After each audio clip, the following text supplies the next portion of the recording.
morning po sa inyong lahat. Welcome to Lihim ng Liham. Partner, ba't ka naman naiyak dyan? Ano lang sa story. Oras muna natin, partner, 8:20 na. Ang baba naman ng energy mo dyan. Bakit? Why naman ganon? Ba't naman ang baba ng energy natin dyan? Pero siguro ganoon talaga yung circumstances kapag meron kang nagawang pagkakamali sa partner mo. Diba? Sa lahat po ng mga dumadaan po sa ganitong sitwasyon, pwede nyo po kaming tulungan. Pwede po kayo makisaw-saw sa usapang ito. Ito po ang programang wala kang matututunan talaga. Pero meron kang mararamdaman naman. Ito po ang Lihim ng Liham. At ang text line po natin, partner, sige na, ibigay mo na. 0945-367-8792. At ang aming Facebook page, baka po nandyan po kayo, may internet kayo, may wifi connection kayo. It's facebook.com/energyfm1067. At sa TikTok, EnergyFM1067. Partner, ba't gano'n ang mga lalaki?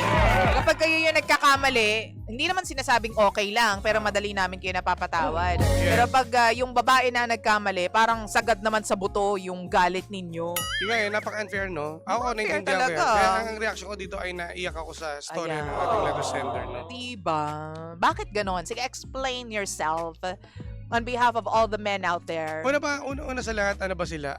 Kasal ba sila? Hindi. So, magjowa pa lang Magjowa. sila. At hindi nga din sila live-in eh. Ang pinakamasakit sa part kasi na yun, hindi siya pinapakilala pa doon sa parents ba? Or sa mga Sa relatives, sa mga kaibigan. Oh, so parang ano pa Red flag, no? Or doon pa lang kasi medyo tagilid ka na talaga. Baka Di ba? Baka may iba. Ganun. Baka may iba. May ganun eh. Tapos hindi ka kasama sa rides. O, di ba? Nagbumotor tong ano, no? O baka naman maputi itong letter sender natin dahil ayaw niyang isama at baka mangitim. Baka sampalin ka siya. Baka ganun ang gusto. Pero yun nga, no? Ang nagawang pagkakamali ng babae ay ano ba ulit? Pakiano mo sa akin. Naghanap siya ng atensyon mula sa ibang lalaki kasi wala nga daw silang quality time na. Kumbaga, laging pinipili nung lalaki yung mga kaibigan niya. Barkada.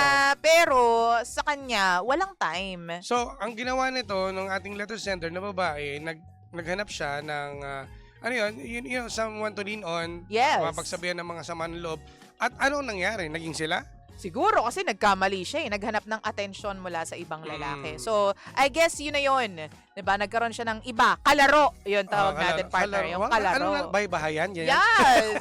Ganun yung term nila. Yung hindi mo naman karelasyon. Pero, pag kailangan mo ng constant, kalinga. nandyan siya. Diba? Pero diba, napaka-ano rin eh. Napakasakit din naman talaga sa lalaki yun. Well, nakikita naman talaga natin. Aminado naman tayo, no, na ang lalaki ay may pagkukulang talaga. Oo. Una sa lahat, red flag kagad yun, yung hindi pagpapakilala sa pamilya, sa mga kaibigan. True. Isa yun eh. May reason kung bakit niya nagagawa yun. So siguro, hindi pa siya sigurado sa babae. Maraming Marami kang pwedeng maisip dito na bakit hindi siya pinapakilala dahil ba hindi pa siya sigurado dun sa babae or merong iba na etong si lalaki. Oh. At baka isa rin sa nagra-rights din. Yun ang kasama. Kasi may grupo yun eh. Oo, yun ang kaangkas. May OBR. OBR? Ang ibig sabihin ng OBR ay Obigayin. Hindi. Ano ba mo? Ang ibig sabihin ng OBR ay Official Back Rider. Kasi may ganun pala. Yung official, ibig sabihin yung official, yun yung asawa. Or, asawa, jowa, yun, partner, yan. Pero pag iba nang sumasakay dyan, yun nga, magtataka ka na talaga. Alam mo, yun nga eh. Okay, nandun na tayo sa part na yon. Hindi ka sinasakay, hindi ka pinapakilala. Pero siguro, nasaktan nga talaga itong lalaki. Ba't nga ganun, partner? Ano ba yung feeling nyo kapag iniputan kayo sa ulo? Mali naman din talaga si lalaki. So, deserve niya yun.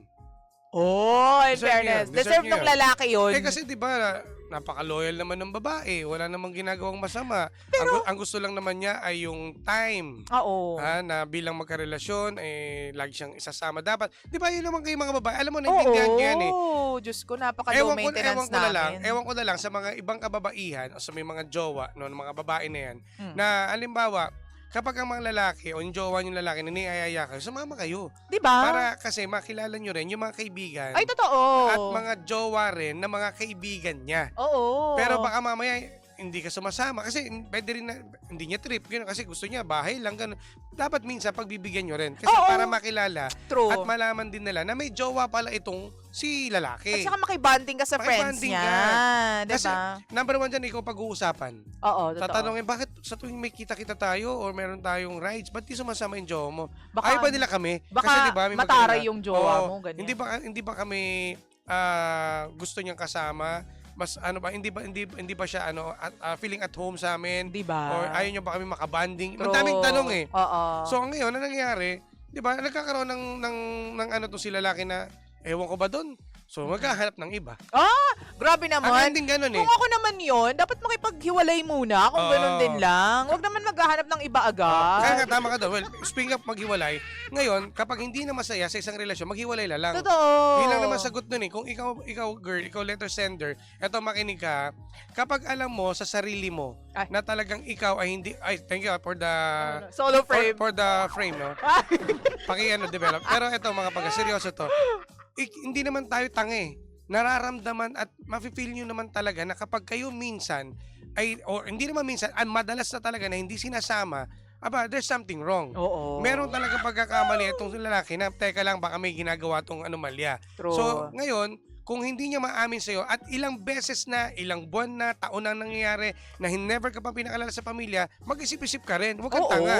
Kasi pag ganyan mga tao na ano na yan, hindi na para magdalawang isip eh. Magipag-iwalay ka na. Oo. Kasi hindi ka niya pinagmamalaki. Una sa lahat, kapag mahal ka, ipagmamalaki ka, ibabandera ka. Oo. Ay, totoo ka dyan, in fairness.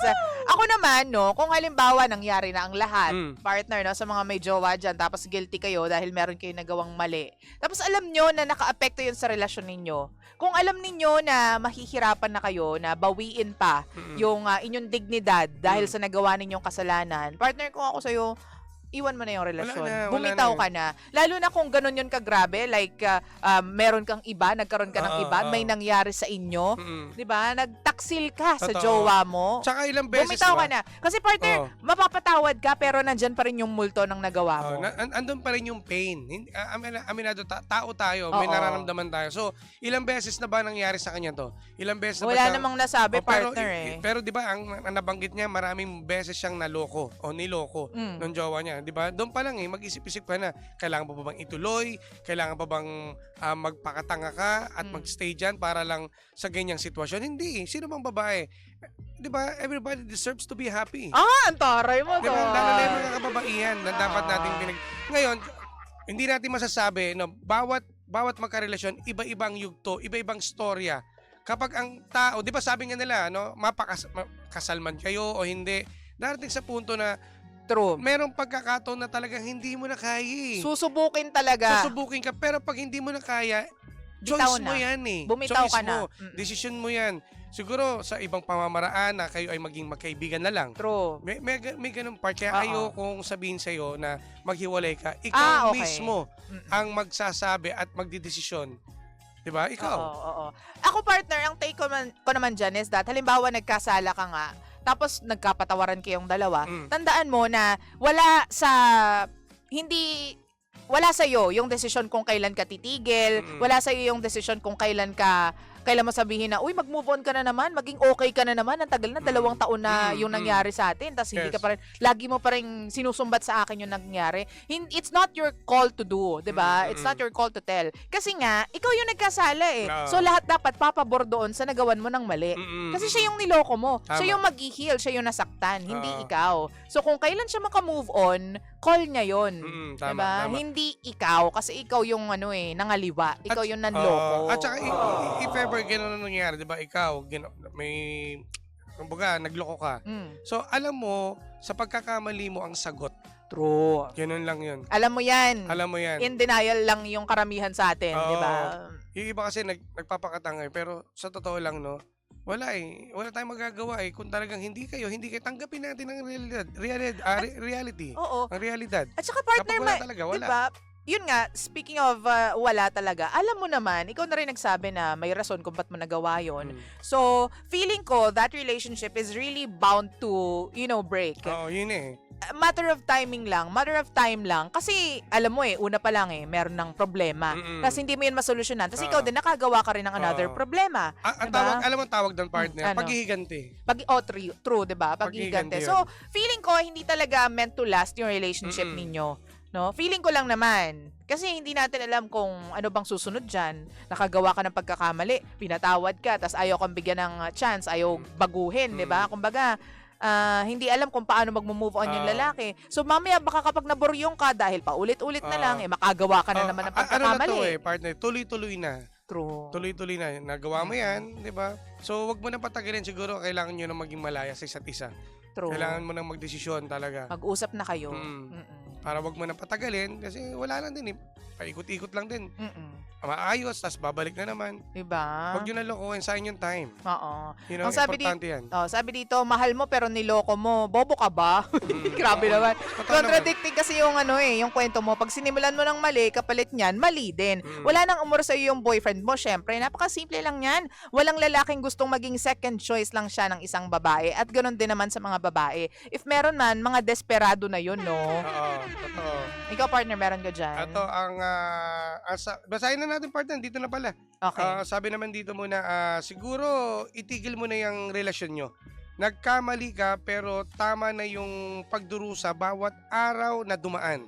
Never kanyang pinakilala kung sino man sa circle niya. May problema Malamang may mga ginagawa din siyang mali. Ikaw lang yung nahuli. Kaya tama na yan. Mali! Mali!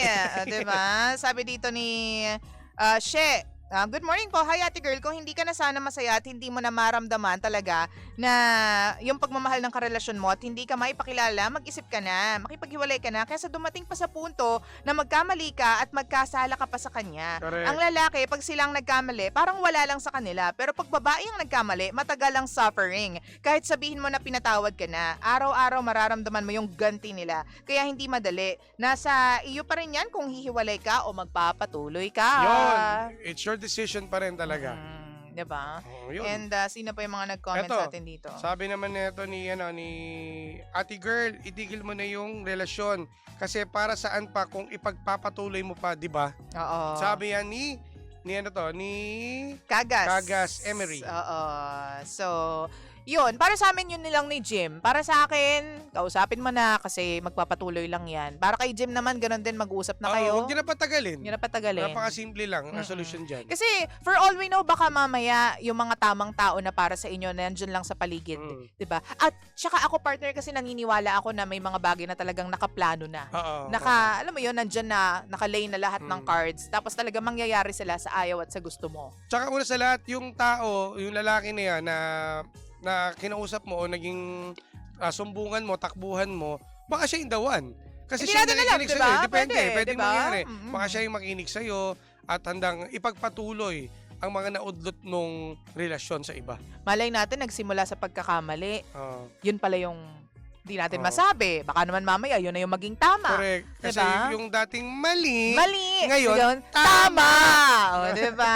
Hindi natin alam. Kasi sasabihin ng iba, hindi, pag nasimula ng mali din yan. Matatapos din yan kasi mali yan. Pero hindi po ganun lahat ng kondisyon. Oo, tsaka o sitwasyon. Bawat relasyon na ating tatahakin ay iba-ibang storya. True. Iba-ibang memories at iba-ibang klase ng pagmamahal. Yung mararanasan natin. Tama. Kasi iba-ibang tao yan, hindi mo sila pwedeng ikumpara. Dahil May 1 ngayon at Labor Day, yan ang aming masasabi sa'yo. Next time, tumawag ka sa amin at mag-message na ikaw ay nagle-labor na. Hoy! Mali! Nakakaloka ka dyan. At syempre naman, yun po muna sa lahat po ng mga nasa radyo. Music tripping muna ulit tayo, Panggaha. Maraming salamat po sa pagsama sa aming dalawa ni Jimbo kanina pang alas 4 ng umaga. Alright. Hindi, syempre susunod na si Sheena. Sheena! At tabayanin niya. Kaya mga Pangga, maraming salamat and happy weekend sa inyo, Mare. Happy weekend sa iyo. Happy weekend, partner. At sa lahat ng mga Pangga po natin, good morning and happy weekend. Tayo pa rin po ang number 1, 06.7 Energy FM. Pangga, huwag sabihin radyo. Sabihin mo. Energy! Jay Lindsay.